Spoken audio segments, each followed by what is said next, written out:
वो कहते हैं ना कि इंग्लिश नहीं तो फौज नहीं। डिफेंस एग्जाम की तैयारी करने वाले ज़्यादातर स्टूडेंट एकेडमिकली स्ट्रांग होने के बावजूद आप देखते होंगे अक्सर वो रिजेक्ट हो जाते हैं। ज़्यादातर हमारे ग्रामीण क्षेत्र से बच्चे आते हैं जो कि काफ़ी टैलेंटेड हैं, उनके बोर्ड परसेंटेज अच्छे हैं, वो एकेडमिकली बहुत अच्छे हैं, बट कहीं ना कहीं कम्युनिकेशन वीक होने की वजह से, इंग्लिश लैंग्वेज पे कमांड ना होने की वजह से अक्सर उन्हें आप रिजेक्ट होते हुए देखते होंगे। उनके रिजेक्शन का जो प्राइम कॉज है वो एग्जैक्टली इंग्लिश है, जिसमें कहा जा सकता है कि 70 to 80% बच्चे जो हमारे आ रहे हैं उनमें कम्युनिकेशन की कमी होने की वजह से, इंग्लिश लैंग्वेज पे कमांड ना होने की वजह से कहीं ना कहीं फौज में कमीशन कैटेगरी में, आज के डेट में नॉन कमीशन कैटेगरी में भी उनको असफलता का मुंह देखना पड़ता है। इसमें से कुछ कैंडिडेट को इंग्लिश लिखना तो आता है बट वो अपने आप को एक्सप्रेस नहीं कर पाते हैं, बोल नहीं पाते हैं। वहीं कुछ बोल भी लेते हैं बट उनकी कम्युनिकेशन इतनी वीक होती है कि उसके वजह से वो जो है रिजेक्शन फेस करते हैं। कम्युनिकेशन वीक से मतलब ये होता है कि अपनी बातों को सही से एक्सप्रेस नहीं कर पाते हैं, सामने वाले को सही से समझा नहीं पाते हैं। और हम सभी डिफेंस एंट्रीज की बात कर लें, एनडीए की बात करें, सीडीएस की बात करें, एफकैट की बात करें, एयरफोर्स जीडीए स्पेशल बात करें, जितनी भी टेक्निकल एंट्रीज हमारी कमीशन कैटेगरी में हैं और एसएसबी इंटरव्यू स्पेशली हम बात करें, कहीं ना कहीं इंग्लिश नॉलेज का होना बहुत ज़रूरी है। राइटिंग से लेकर एक्सप्रेशन तक हर जगह इंग्लिश कम्युनिकेशन जो है वो महत्वपूर्ण है और बच्चे के लिए एक तरीके से कंपलसरी भी है। पर ऐसा क्यों है कि इंडियन आर्म फोर्सेस का हिस्सा होने के लिए इंग्लिश बोलना कंपलसरी क्यों है? क्योंकि ये प्रश्न आपके जहन में आ रहा होगा कि सर एक बच्चा टैलेंटेड है, कैपेबल है, बट बिकॉज ऑफ लैंग्वेज वो सफलता को नहीं तय कर पा रहा है। तो एक क्वेश्चन तो हमेशा जहन में होता है। तो ये प्रश्न बिल्कुल अहम है और इसका जवाब भी आज आपको मिलने वाला है कि आखिर इंग्लिश इतनी कंपलसरी क्यों रखी गई। और टेक्निकली आज आप कन्विंस हो जाएंगे कि इंग्लिश सीख लेना कोई बहुत बड़ी चीज़ नहीं है, बस आपके अंदर जज्बा होना चाहिए और फौज में उसके रोल को आप समझ पाएंगे। तो आज इंग्लिश एक यूनिवर्सल लैंग्वेज है। दुनिया भर में चाइनीज़ लैंग्वेज के बाद सबसे ज़्यादा बोले जाने वाली लैंग्वेज जो है वो इंग्लिश लैंग्वेज ही है। जिस तरह से इंडियन आर्म फोर्सेस मॉडर्नाइज हो रही है, हमारी आर्म फोर्सेस बाकी देशों में की आर्म फोर्सेस से मिलती हैं, उनके साथ बायलैटरल ट्रायलैटरल एक्सरसाइजेस में बहुत सारा इन्वॉल्व होती हैं, जितने भी हमारे यूएन पीस कीपिंग फोर्सेस साथ में मिलकर काम करती हैं, ऐसे में हम ब्रदरहुड और वर्कमैनशिप को इफिशिएंट बनाने के लिए ऑब्वियसली एक कॉमन लैंग्वेज का इस्तेमाल करेंगे। आप किसी भी देश में गए हैं और वहाँ पे आप किसी भी तरह की कॉन्सेप्ट पे, यूएन पीस कीपिंग फोर्स के तौर पे या बायलैटरल या ट्रायलैटरल एक्सरसाइजेज में कहीं भी साथ में आप जो है वर्कशॉप कर रहे हैं, आप अभ्यास कर रहे हैं, तो आई थिंक एक कॉमन लैंग्वेज का होना बहुत ज़रूरी है एक बेटर कम्युनिकेशन मेंटेन करने के लिए और अपनी वर्क परफॉर्मेंस में इफिशियंसी लाने के लिए। तो लैंग्वेज कहीं ना कहीं बहुत महत्वपूर्ण यहाँ पर हो जाती है।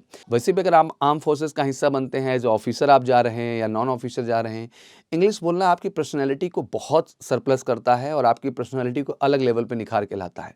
जब भी आप अपने सराउंडिंग गैदरिंग में इंग्लिश बोलते हैं तो कहीं ना कहीं आपका कॉन्फिडेंस बूस्ट होता है और एक डिफरेंट पर्सनैलिटी के तौर पे आप निकल के आते हैं। तो इस चीज़ को नेगेटिव लेने की ज़रूरत नहीं है, ये एक पॉजिटिव प्रॉस्पेक्ट के तौर पर है। बट ऐसा नहीं है कि इंग्लिश नहीं है तो फौज नहीं है, बिल्कुल ये भी वर्ड इस्तेमाल करना ये बिल्कुल सही नहीं है। Overall it's just a language and language use to express yourself. मतलब ये मत समझो कि ये कोई पर्सनैलिटी की एक ऐसी वेलिक्यू है, ऑफिसर लाइक क्वालिटी है या एयरमैन लाइक क्वालिटीज़ है जो आपके अंदर होनी अनिवार्य है। नहीं, ये एक आर्ट है जो आपको अपने अंदर डेवलप करना होगा, ठीक है ना। आपके अंदर हर ऑफिसर लाइक क्वालिटीज़ हैं, बट उन ऑफिसर लाइक क्वालिटीज़ को एक्सप्रेस करने की एक भाषा बनाई गई है और वो इंग्लिश लैंग्वेज है। तो बस उस पर एक्सप्रेसिव होना है। अब इसका मतलब ये नहीं कि जीडीएसएसबी इंटरव्यू में आपने थोड़ी टूटी फूटी इंग्लिश बोल दी, बहुत अच्छी communication, British language, American accent में आप नहीं बोल रहे हैं तो आपके सिलेक्शन नहीं हो सकते हैं। ऐसा बिल्कुल नहीं है, क्योंकि लैंग्वेज एक ऐसी चीज़ है जो सीखी भी जा सकती है और सिखाई भी जा सकती है। तो ड्यूरिंग ट्रेनिंग भी आप वो माहौल पाएंगे, वो चीज़ें सीख जाएंगे। बट बेसिक तो आपको होना चाहिए कि हाँ, कोई अंग्रेजी में बोले तो आपको समझ आना चाहिए और कोई अंग्रेजी में आपसे बात कर रहा है तो आप उसके सामने अपने भी ओपिनियन अंग्रेजी में रख सकें। और यही कारण है जो आपके सिलेक्शन के चांसेस बने रहेंगे। बट आगे ट्रेनिंग के दौरान इंग्लिश सीखनी होगी कि ट्रेनिंग में एकेडमिक में आर्म फोर्सेस की बात करें तो कई सारे एग्जाम देने पड़ते हैं इंटरनल, जिसमें इंग्लिश बहुत इंपॉर्टेंट रोल प्ले करता है। चाहे टीचिंग मैथोलॉजी में हम देखें या टेस्टिंग में देखें, हर जगह इंग्लिश लैंग्वेज का महत्व है। तो इसलिए कहीं ना कहीं इंग्लिश लर्निंग बहुत ज़रूरी है, उस पर काम कर लेना बहुत ज़रूरी भी है। और यार, लैंग्वेज सीखना कोई तोप नहीं है, लोग 10-10 12-12 लैंग्वेजेस सीखते हैं। बस ये एक जज्बे की बात है कि नहीं सर, मुझे सीखना है, मुझे बेहतर बनना है, मुझे बेहतर बनना है। और मैं बड़े गर्व से कहता हूँ कि अगर आप मेजर कल्सी क्लासेस का हिस्सा बनते हैं तो जितनी जिम्मेदारी हमारी आपके एकेडमिक्स को बेहतर करने की है, आपकी पर्सनैलिटी को बेहतर करने की, आपके अंदर ऑफिसर लाइक क्वालिटीज़ को इन्हांस करने की है, उतनी ही बड़ी जिम्मेदारी हमारे कंधे पर आपके कम्युनिकेशन को भी बेहतर करने की आ जाती है। और being a major Kalsi classes हम उस चीज़ पे भी लगातार काम करते हैं। अब आइए कुछ मेथोलॉजी समझाते हैं जिसका आप खुद से भी इस्तेमाल करके और हमारे कैंपस का हिस्सा बनते हैं तो 100% तो हम बेहतर करेंगे ही करेंगे। अपने इंग्लिश कम्युनिकेशन को आखिर आप कैसे सही कर सकते हैं। जैसे मैंने आपको पहले बताया कि English is just a language, और मुझे लगता है किसी भी लैंग्वेज, किसी भी भाषा को सीखने के 4 स्टेप हैं, जिसमें सबसे पहली चीज़ कि आप में रीडिंग इंटरेस्ट होना चाहिए उस भाषा को लेके। रीडिंग अच्छी है तो थोड़ा राइटिंग स्किल्स पे भी काम करना होगा। राइटिंग पे काम कर रहे हैं तो अपनी लिसनिंग को भी बेहतर करना होगा। फाइनली स्पीकिंग तो अल्टीमेट टारगेट है ही, जिसके लिए ये सारी चीज़ें कर रहे हैं। तो आइए सबसे पहले हम लोग शुरू करते हैं रीडिंग पार्ट को लेकर के। 4 स्टेप समझ गए, रीडिंग हो गया, राइटिंग हो गया, आपका लिसनिंग हो गया और फाइनली आपका स्पीकिंग हो गया। अब आइए शुरू करते हैं हम लोग रीडिंग को कैसे सर हम अपने अंदर डेवलप करें, कैसे अपने अंदर इस चीज़ को लाएं। बहुत अच्छी बात है।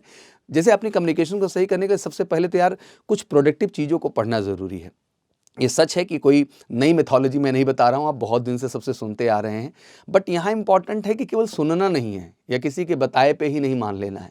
आप भी रियलाइज़ करेंगे जिस दिन आप रेगुलर अपने रूटीन में एक इंग्लिश न्यूज़पेपर का अपना हिस्सा बना लेंगे, इंग्लिश नॉवेल्स को हिस्सा बना लेंगे, मैगजीन्स को हिस्सा बना लेंगे, तो मुझे लगता है कि ऑटोमेटिकली आप में इतना कॉन्फिडेंस आने लगेगा कि आपको लगेगा ये बिल्कुल पीस ऑफ केक है, कुछ है ही नहीं एग्जैक्टली। बस क्या है कि हम अंदर एक हेजिटेशन, एक झिझक बनाए हुए हैं बच्चा, जिस वजह से हम थोड़ा भी इनिशिएटिव नहीं लेते हैं। तो थोड़ा सा इनिशिएटिव लीजिए और उसमें न्यूज़पेपर, मैगजीन्स वगैरह एक बेहतर रोल प्ले करेंगे आपके लिए। डेली नए वर्ड्स देखने को मिलेंगे, उनको अंडरलाइन करिए, फिर उनका डिक्शनरी में मीनिंग सर्च करिए। आजकल तो मोबाइल का ज़माना है, आप वोकैब से आप चीज़ों को सर्च कर सकते हैं। सेंटेंस जो वर्ड या जो भी चीज़ें आप बोल रहे हैं उनमें उनका इस्तेमाल करिए। कम से कम कोशिश करिए कि 30-40 मिनट डेली पढ़िए यार, इसको मतलब अपने आदत में ला लीजिए। एक बार लाइए, 1 महीने देखिए रूटीन में, बहुत परिवर्तन आप में दिखाई देगा। अब चलो रीडिंग पार्ट हो गया, तो रीडिंग के बाद अगली जरूरी चीज़ हो जाती है आपकी राइटिंग। आपको अपनी राइटिंग स्किल्स पे भी काम करना है। कहते हैं पढ़ने के साथ साथ लिखना भी ज़रूरी है। लिखने में उन ग्रामेटिकल मिस्टेक्स के बारे में हमें पता चलता है जो अमूमन हम बोलते समय हम जज ही नहीं कर पाते हैं, कहाँ सिंगुलर हो गया, कहाँ प्लरल हो गया, कहाँ प्रेजेंट का टेंस था, कहाँ पास्ट निकल गया हमसे। तो बहुत सारी बेसिक चीज़ें, कई सारे वर्ड्स या कई सारे प्रिपोजिशन के हम ऐसे मिस्टेक करते हैं जो हम एग्जैक्टली फाइंड आउट ही नहीं कर पाते कि हम कर भी रहे हैं बोलने के दौरान। तो मुझे लगता है कि जब आप राइटिंग शुरू करते हैं तो आप अपने ग्रामेटिकल मिस्टेक्स पे भी अच्छा खासा काम कर पाते हैं और समझ पाते हैं आपसे मिस्टेक कहाँ हो रही है। तो मैं यही कहना चाहूँगा कि आप डेली कम से कम 1 पेज किसी न किसी टॉपिक पे लिखना स्टार्ट करिए। कोई भी मुद्दा उठा लीजिए, वो करंट के मुद्दे होने चाहिए जो न्यूज़पेपर में आप पढ़ रहे हैं, मैगजीन में पढ़ रहे हैं। उन मुद्दों पे कोशिश करिए कम से कम 1 पैराग्राफ और 1 पेज आप अपने शब्दों में उसको ज़रूर लिखने का प्रयास करें। आपको बेहतर आत्मविश्वास देगा और आप बेहतर कर पाएंगे। और फाइनली कहते हैं कि अगर रीडिंग और राइटिंग अच्छी है तो लिसनिंग भी बेहतर कर लो, क्योंकि कहते हैं कि रीडिंग हो गई सर, राइटिंग भी कर रहे हैं, तो लिसनिंग का क्या महत्व है सर? सुनने से पता चलता है कि आखिर किसी शब्द को कैसे बोलना है। कहते हैं वो क्लास जो आता है ना अंग्रेजी में डेवलप करने वाली बात। तो मुझे लगता है कि अप्रोप्रिएट हम फोनेटिक्स की बात करें या प्रोनाउंसिएशन पार्ट की बात करें या आपके एक्सेंट की बात करें, क्योंकि कम्युनिकेशन कोई एक चीज़ से मिलकर नहीं बना है। जब हम आप इंग्लिश लैंग्वेज कम्युनिकेशन वर्ड की बात करते हैं ना, तो कम्युनिकेशन कई चीज़ का मिश्रण होता है। कम्युनिकेशन का मतलब आपका एक्सेंट भी अच्छा होना चाहिए, आपका WPM वर्ड पर मिनट स्पीड भी अच्छी होनी चाहिए, आप में ग्रामेटिकल एरर्स नहीं होने चाहिए, आपका प्रोनाउंसिएशन सही होना चाहिए। तो हर चीज़ से मिल करके, जो आप में ग्रामेटिकल एरर्स नहीं होनी चाहिए, तो हर चीज़ से मिल करके आपकी एक बेहतर कम्युनिकेशन बनती है। आप अप्रोप्रिएट वर्ड यूज कर रहे हैं जिस पोजीशन पे, जिस सिचुएशन पे जो वर्ड चाहिए, तो ये सारी चीज़ों से आपका एक बेटर कम्युनिकेशन बनता है। तो मुझे लगता है कि लिसनिंग जो है ना, वो आपकी कम्युनिकेशन को हमेशा निखारता है और आप में एक बेहतर एक्सेंट एंड प्रोनाउंसिएशन डेवलप करता है, जिससे कि आप जब भी एक्सप्रेस करते हैं बेहतर ढंग से खुद को एक्सप्रेस करते हैं और आपका अपना एक अलग वर्जन दिखाई देता है, जिसमें इंग्लिश मूवीज़ आपको बहुत मदद करेंगी। आप डॉक्यूमेंट्रीज़ देखिए और सुनिए, और आजकल तो बड़ा अच्छा ऑप्शन है यार कि सुनना नहीं है, देखना भी है। मतलब आपके सामने प्रत्यक्ष है, सब कुछ रियल में है। तो इंग्लिश मूवीज़ पे, डॉक्यूमेंट्रीज़ पे डिबेट देखिए, कुछ मोटिवेशनल स्किल्स इंग्लिश लैंग्वेज में आप सुनिए, सबटाइटल के साथ देखिए, नहीं समझ में आ रहा है तो ये सब बहुत सारी चीज़ें हैं। बहुत सारे अच्छे ओरेटर हैं, वक्ता हैं, जिनको आप सुनिए इंग्लिश लैंग्वेज में, और बिल्कुल वो कैसे एड्रेस करते हैं, कैसे खुद को रखते हैं, तो आपका आत्मविश्वास इससे बहुत बढ़ेगा। और लिसनिंग एक अलग तरह का आत्मविश्वास आपसे देगी। और फाइनली आता है जिसके लिए हम सब कुछ कर रहे हैं, रीडिंग, राइटिंग और लिसनिंग, दैट इज़ स्पीकिंग। मुझे लगता है ये लास्ट स्टेप है और सबसे अहम स्टेप है। कुछ हमने पढ़ा, कुछ लिखा, कुछ सुना, अब बोलने में झलकता है कि क्या पढ़ा, क्या सुना और क्या हमने लिखा। स्पीकिंग से ऑब्वियसली हम भाषा के साथ फैमिलियर हो जाते हैं, कंफर्टेबल हो जाते हैं, हमें घबराहट कम हो जाती है। और बेहतर करने के लिए सबसे बड़ी चीज़ कही जाती है कि पहले खुद को खुद से देखना और सुनना बहुत ज़रूरी है। तो अपनी आवाज़ को रिकॉर्ड करना मोबाइल में, मिरर के सामने खड़े होकर अपनी बॉडी लैंग्वेज और एक्सप्रेशंस को देखना कि कैसे आप बोलते समय फेस एक्सप्रेशंस करते हैं, आपकी बॉडी कैसे रिएक्ट करती है। रिकॉर्डिंग से पता चलेगा कि आपका जो प्रोनाउंसिएशन पार्ट है, एक्सेंट है, वो अप टू द मार्क है कि नहीं, स्पीड ओके है कि नहीं, लोग समझ पा रहे हैं कि नहीं समझ पा रहे हैं। दोस्तों के बीच इंग्लिश कन्वर्सेशन की हैबिट आपको डेवलप करनी होगी। और टेक्निकली बोलूँ तो जितना अधिक आप अभ्यास करेंगे, मतलब जितना आप बोलेंगे उतना आप कॉन्फिडेंट होता जाएंगे। और देखो, हर चीज़ की जो शुरुआत होती है, गलतियाँ तो होंगी, दोस्तों से भी बोलेंगे आप तो गलतियाँ आप होंगी, मजाक भी उड़ेगा, बट नज़रअंदाज करिए। मुझे लगता है कि किसी राह पे निकले हैं तो कुछ ना कुछ बाधाएं, उतार चढ़ाव तो आएगा ही। तो लैंग्वेज लर्निंग में भी ये चीज़ लागू होती है। तो मुझे लगता है कि किसी भी तरह का डर इंग्लिश लैंग्वेज को लेके जो आपके अंदर हावी है, पहले उसको जड़ से खत्म करिए। और ये वीडियो देख रहे हैं तो खत्म भी हो रहा होगा, बस अब खुद से प्रश्न कर लेना है कि क्या कुछ प्रयास किया आज तक, कुछ पढ़ा, कुछ लिखा, कुछ सुना, कुछ बोला। जिस दिन ये प्रश्न आप खुद से कर लेंगे और उसके अनुसार प्रयास शुरू कर देंगे, मुझे लगता है कि सब कुछ आसान हो जाएगा और वाकई में फ़ौज में सफलता पाना बहुत आसान हो जाएगा। और इतना यार डेडिकेशन है, इतना पैशन है, आप फ़ौज के लिए जीते हैं, मरते हैं, तो मुझे लगता है लैंग्वेज जैसी बाधा तो आपको नहीं रोक सकती है। तो मुझे लगता है कि मेरी बात आप समझ पाए होंगे और इन स्टेप्स को फॉलो करेंगे और अपनी इंग्लिश कम्युनिकेशन को सही करेंगे। और जो भी दोस्त आपकी फ़ौज की तैयारी कर रहे हैं, इस वीडियो को उनको ज़रूर शेयर करेंगे कि इंग्लिश को लेकर अब टेंशन लेने की ज़रूरत नहीं है। बस एक प्रयास, एक कदम प्रयास, आप बेहतर होंगे और मेजर कलसी का हिस्सा आप बनते हैं।